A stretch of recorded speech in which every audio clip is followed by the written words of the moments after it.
Assalamualaikum warahmatullahi wabarakatuh. Panjang umur perjuangan. Teman-teman sekalian, terima kasih.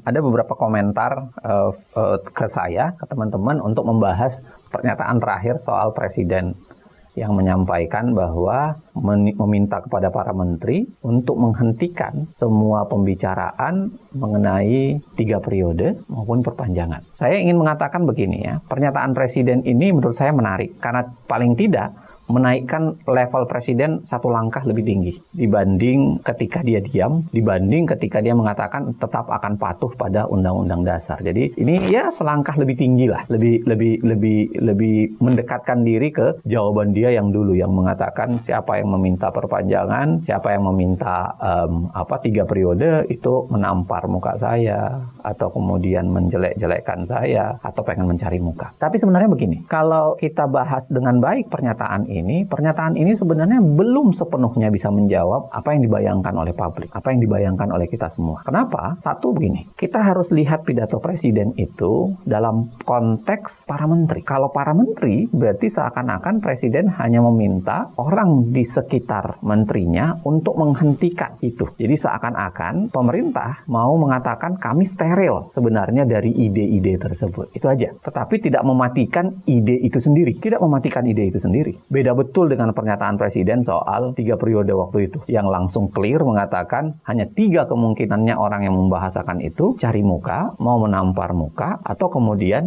mau menjelek-jelekkan. Ini kesannya belum nyampe ke situ. Jadi seakan-akan ya kalau orang yang mau berprasangka buruk akan mengatakan ya berarti yang dilarang cuma para menteri, sedangkan para partai, para pengasong lainnya silahkan untuk menyuarakan yang sama. Ya nggak apa-apa. Dan menurut saya ini agak sedikit menakutkan sebenarnya, karena pengasong lainnya itu biasanya dikaitkan dengan partai politik, dan partai politik sangat besar kaitannya dengan kemungkinan perubahan amandemen atau amandemen Undang-Undang Dasar. Ini ada 2 peta yang berbeda ya. Kalau Anda lihat petanya, teman-teman sekalian, pendukung perpanjangan 3 periode itu hanya 3 partai yang kelihatannya yang lainnya masih ngambang dan penolakan, sedangkan yang menyetujui amandemen itu relatif lebih besar kekuatan partai yang mendukung amandemen, walaupun katanya isunya hanya soal perubahan ya dikaitkan dengan PPHN. Tapi saya sudah pernah sampaikan di ruang yang sama di channel ini untuk mengatakan bahwa ketika masuk ke perubahan PPHN, ketika masuk ke perubahan Undang-Undang Dasar, sangat mungkin kotak Pandora terbuka dan setannya kemudian bermunculan. Itu satu. Yang kedua, kalau kita mau lihat pidato Presiden itu, pidato Presiden sebenarnya dibahasakan dalam konteks yang lebih luas, dilekatkan juga dengan kritik dia terhadap para kabinetnya. Saya senang sebenarnya ya, Presiden seakan-akan membawa ke arah yang lebih transparan, kritik terhadap para pembantunya. Tapi yang saya herankan, tidak ada langkah konkret hingga saat ini yang diambil berkaitan dengan apa yang dilakukan itu. Mari kita ukur parameter sederhana, misalnya ketika Mendak dalam tanda kutip ya, disentil dengan mengatakan bahwa sudah 4 bulan harga minyak goreng morat-marit, toh hari ini harga minyak goreng tetap juga tinggi. Nggak ada hal yang luar biasa, lompatan luar biasa yang dilakukan untuk melakukan perubahan itu. Serupa misalnya dengan kenaikan BBM. Presiden mengatakan ya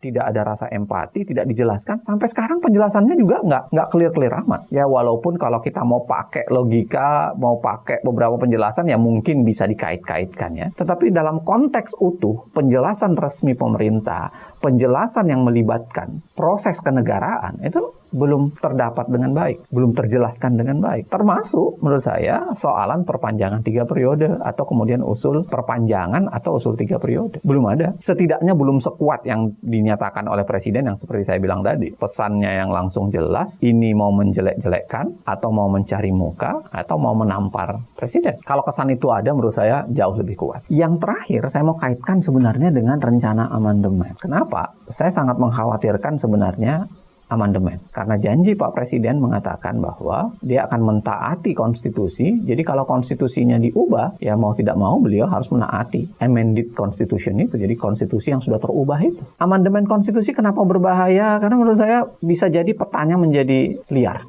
Mengubah konstitusi relatif mudah, butuh dukungan yang tidak terlalu besar, sepertiga jumlah anggota MPR, dan itu mudah sekali didapat dengan konstelasi beberapa partai. Yang kedua kemudian akan disidangkan di MK dengan dihadiri, di MPR ya maksud saya, dihadiri sekurang-kurangnya 2/3 dan akhirnya disetujui sekurang-kurangnya setengah plus 1. Amandemen menjadi terbuka lebar dan banyak yang kemudian bisa terjadi. Makanya yakinkan ya, kalaupun ada isu amandemen, kalaupun misalnya isu perpanjangan dan isu soal perubahan 3 periode ini mengecil, saya tetap mengkhawatirkan isu amandemen. Makanya mari kita tanyakan kepada para pengasong amandemen lagi nih. Setidaknya ada 4 pertanyaan. 1, apakah amandemen itu ada keadaan kondisi khususnya sehingga harus dilakukan amandemen? Apa kondisi khusus sehingga amandemen harus dilakukan? Kalau PPHN saya yakini tidak cukup ya, karena PPHN atau memasukkan GBHN mengaitkan dengan IKN cukup dengan mengubah undang-undang soal rencana pembangunan jangka panjang. 1 itu, apa sih sebenarnya konstitusional momennya? Apa sebenarnya urgensi konstitusionalnya untuk mengubah undang-undang dasar? Yang kedua, sejauh mana keterlibatan publik? Publik dilibatkan apa enggak? Kalau publik kemudian dibuang, seperti bagaimana cara mengubah undang-undang KPK, menyusun undang-undang Cipta Kerja, atau kemudian berbagai undang-undang lain, menurut saya kita sedang mengangkangi sebenarnya kebutuhan publik. Yang ketiga, apa isinya? Apa yang mau dilakukan amandemen? Kalau ada beberapa usulan isu soal perbaikan undang-undang dasar, tentu saya setuju. Penguatan DPD misalnya, ya bisa jadi ya.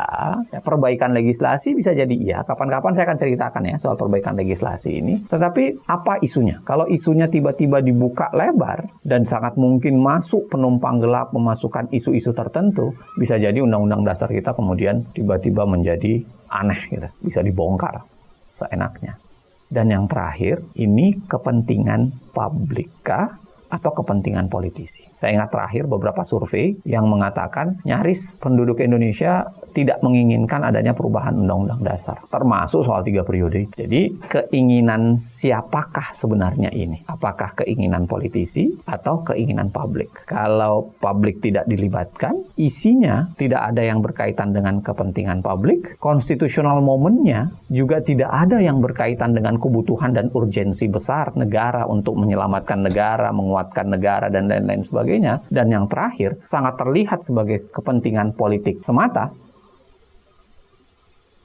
nyata-nyata harus kita tolak isu amandemen ini.